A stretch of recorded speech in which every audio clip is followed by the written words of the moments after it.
There was a piece in Foreign Policy magazine at the end of the summer. It said the timeline for a renewed Israeli offensive against Iran is probably going to come this fall that we're in right now.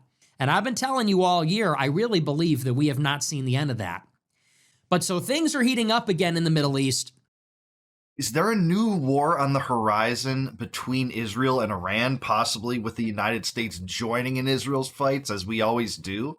Well, Nick Fuentes says yes, and in this clip he explains why, what the prospects of being sucked into another war versus Iran will be, and what it will mean for American politics in general and the Trump administration. Let's give it a watch. Please like the video and subscribe to the channel.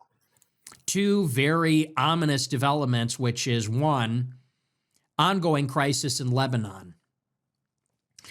About a year ago exactly, Israel strategically defeated Hezbollah with their series of pager and radio attacks, followed by waves of airstrikes and ground operations.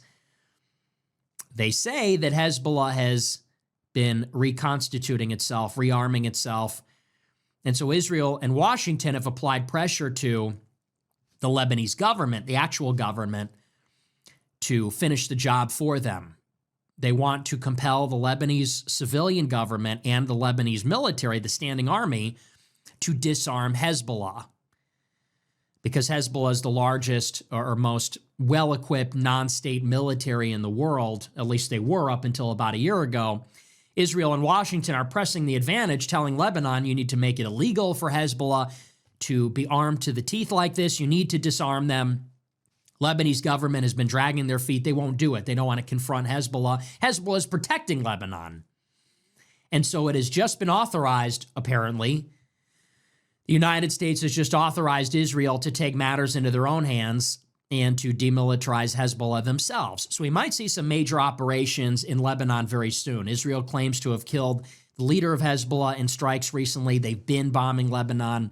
The other development is that Israel, for the second night in a row, has been running what appear to be military drills inside of Iraq along the Iraq-Iran border.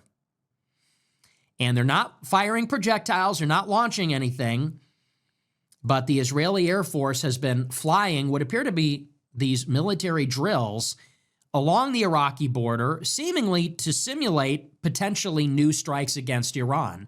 And I've been telling you all year, I really believe that we have not seen the end of that. Same here. I definitely don't think we've seen the end of it because the underlying issues aren't resolved. There's renewed pushes for propaganda, as there has been essentially in my entire adult lifetime, for war with Iran. It's what Israel has always wanted. It's what Israel wants to suck the United States into with boots on the ground if they can, because they don't want to put their boots on the ground there. They want U.S. boots on the ground there, just like U.S. boots on the ground in Syria and Libya and Iraq. And this is not the behavior of a normal country. So many people want to paint Israel as a typical country. I'm sorry, no. After October 7th, Israel's attacked 7 of its neighbors. Lebanon, Nick said, that's where they're carving out new West Bank settlements. It's something that Dave Rubin just called a conspiracy theory. They're not trying to expand the West Bank. They're not trying to expand the West Bank settlements. Israel isn't. Against a debate with Piers Morgan. And Piers Morgan, whatever you say about him, was right. He's like, no, that's absolutely true. And only someone in your Zionist echo chamber could consider that, conspiracy theory. That's been widely reported on. So yeah, it is really, telling and potentially, dangerous what Israel's engaging in that might involve the United States right now.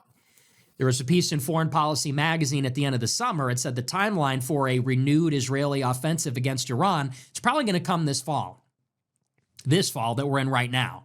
And the reason being is because the Israelis will upset the president if they renew airstrikes against Iran during the midterms.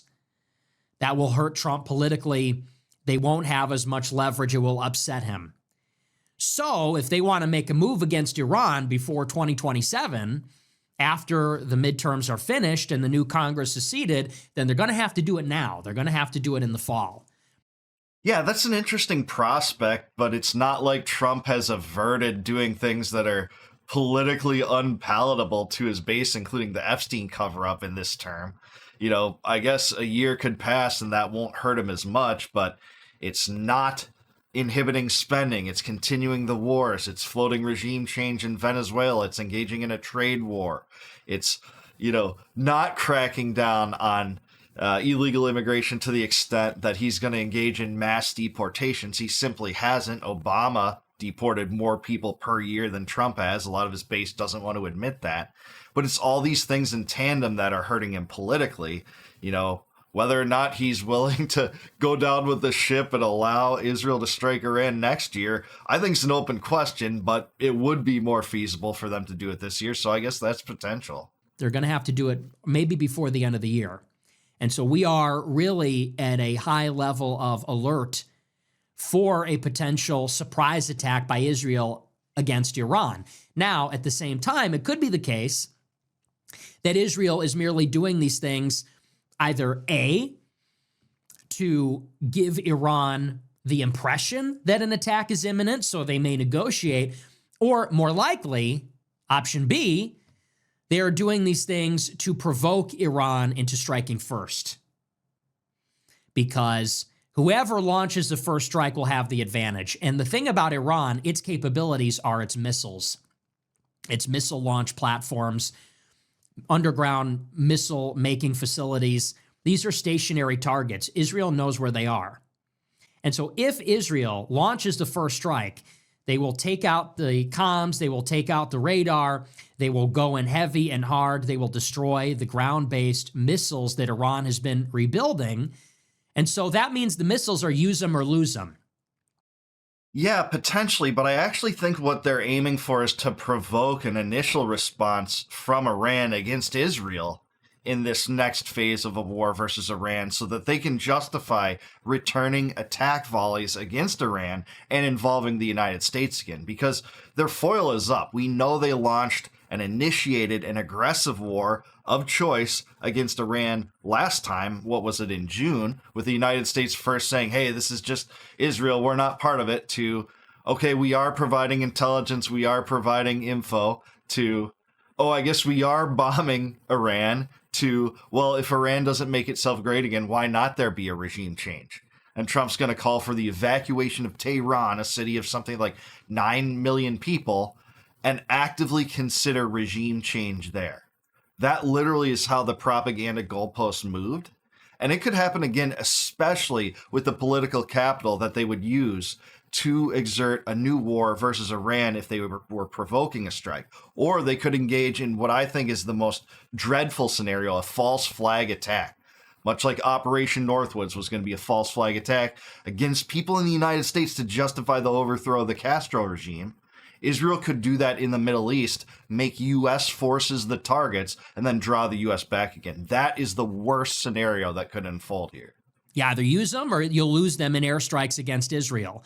And if Israel has that first mover advantage, they could make it so that Iran cannot scramble its air force to defend Iran, and Israel's going to get a free shot.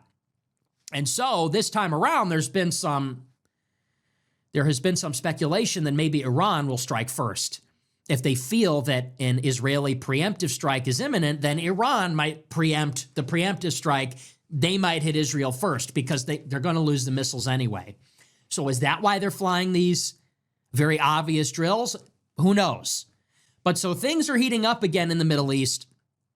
And so it's just something to keep an eye on. Like I said, I wish I had spent a little more time on it this week, but who knows? We might see something interesting. Timing might be Thanksgiving for that to happen. I don't know that for a fact, but we'll see. Maybe we'll talk about it next week. But that's really the only other major thing that's happening. We covered the war in Ukraine yesterday. What's really funny, just briefly on this, then I promise we're going to get on into the news. So we covered the Ukraine negotiations last night, and we read through the 28-point plan by Trump, and we read through the latest on whether Ukraine is going to accept this new deal being pushed by Trump. And we talked about the dynamics of the conflict. And there was so much optimism about the deal. If you read the papers yesterday or the day before, they said, this is the one. It's being received well by Russia. And Ukraine and Washington are almost on the same page. They're just ironing out these final details. And then we get a statement today from the Russian Foreign Ministry, and they totally they totally poured cold water all over this. The Russian foreign ministry, maybe a spokesperson for the Kremlin came out today and said, we don't even have it. We don't have the proposal, and we've seen what's in it. They say, and whatever's in there, it's going to require a lot of consideration, and there's items in there that they don't like. Absolutely. This was just bound to happen from the beginning. The moment you allowed Marco Rubio and the neocons to work with Zelensky to amend this plan, this plan that was initially, by the way, called the Putin plan, the Russian plan. It's just a Russian plan. Well, that same plan, it's ended up in the situation where the Russians won't accept it. So no, it isn't a Russian plan whatsoever. Why? Because they allowed Zelensky, of all people, and the Ukrainians, alongside the neocons in the United States, like Rubio, to amend it in ways that would have made it completely unfeasible. Like, for instance, taking out the prohibition of Ukraine joining NATO, the number one requirement of the Russians, something that they would never consider a peace deal if not for such a provision. And then we're just supposed to pretend like they're actually trying to solve this thing. No, they sabotaged this thing intentionally so there wouldn't be a peace. This is exactly what they always do to try to keep this war going for the benefit of the military-industrial complex, the empire builders, the bankers, etc. So for all the mainstream news propaganda out there, this was a Russian peace plan, but it's the Russians that ultimately aren't accepting it. Why? Because you let Zelensky pull the shots along with the neocons here to make it completely a dead letter from the get. So this happens over and over again. I've witnessed it with Gaza. I've witnessed it with Ukraine. If you watch the show, you know that you can't just read the headlines, because the headlines will tell you every week and every month, peace is almost about to break out. They're going to have a summit. They're going to have a meeting. They finally agreed. And it never happens. And that happens in Gaza. It happens in Ukraine. And so I think I saw it early this morning. They came out and said, yeah, there's no deal. There's nothing like a deal at all. So Zelensky's blowing right past the deadline, doesn't even agree with the whole plan. The Russians haven't seen it. They apparently don't even like it. So I think it seems that peace is still not within range yet, but certainly not. And this was seen by many people that study this issue closely, that actually dig into the details of this plan, this 28-point plan. Like, first of all, it was created in Miami between Witkoff and a member of the Russian delegation, but it wasn't even clear that the Russian government had buy-in to the 28-point plan in its original state. And especially because it allowed Ukraine to have a 600,000 man army. And under the Istanbul arrangement, which Zelensky initially agreed to before being talked out of it by Boris Johnson and the Biden administration, it would have limited Ukraine's army to 85,000. He was willing to accept that at first. So what in the world would the Russians think that they'd be willing to accept 600,000? That initially was unclear, but it did originally have a provision that would have prevented Ukraine entry into NATO, which again, it's not a mystery. That's what the Russians have always wanted. They've wanted that, denazification and demilitarization. Get NATO resources out. Ukraine is neutral. Will not allow it to be a NATO country with NATO support. That's our conditions. And guess what? They're in the driver's seat for determining the conditions because they occupy about 20% of Ukraine, about 85% of the Donbass. That's not changing, or at least there's no inclination to believe that there's any potential for that to change, unless you're going to put maybe boots on the ground against Russia in a hot war by either the US or the EU, which is not going to happen. No one's even pretending that. So the $200 billion down the drain hasn't dislodged them from Crimea or the Donbass. So what makes you think it would? So yeah, this was just a sabotage from the get-go by the neocons and Zelensky to ruin this thing and for the Trump administration to make it look like they're trying to solve this issue. Well, they clearly were not trying to do it. Trump, this is days away from Trump saying, well, in response to a reporter asking, well, what if Zelensky doesn't like this peace plan with Russia? He said, he'll have to like it. He'll have to like the deal. And I'm like, yeah, that's great. I hope you follow through with that. But as we know, Trump doesn't follow through with his best assertions whatsoever. He let the neocons amend this into an unfeasible arrangement that the Russians would never be willing to accept. But that's something to watch too. As far as war in Iran, I agree with Nick. I've been talking a long time about how that would be renewed. Like, we're in a ceasefire with Iran, but that doesn't mean the war is not still ongoing. Technically, the war in Korea is still ongoing. And, that one hasn't reared its ugly head up, but we do have constant propaganda from the Israeli side against the Iranians, including in early October when Netanyahu went on Ben Shapiro's podcast and did his latest burst of propaganda in this direction, saying Iran wants to detonate an atomic bomb above Boston or New York City. America could be next. Trying to actually sell the idea that Iran's a threat to the United States when we just saw what happened, and even when it was backed into a corner, it didn't try to wipe Israel off the map. It didn't try to kill U.S. soldiers. They don't want a war with the United States.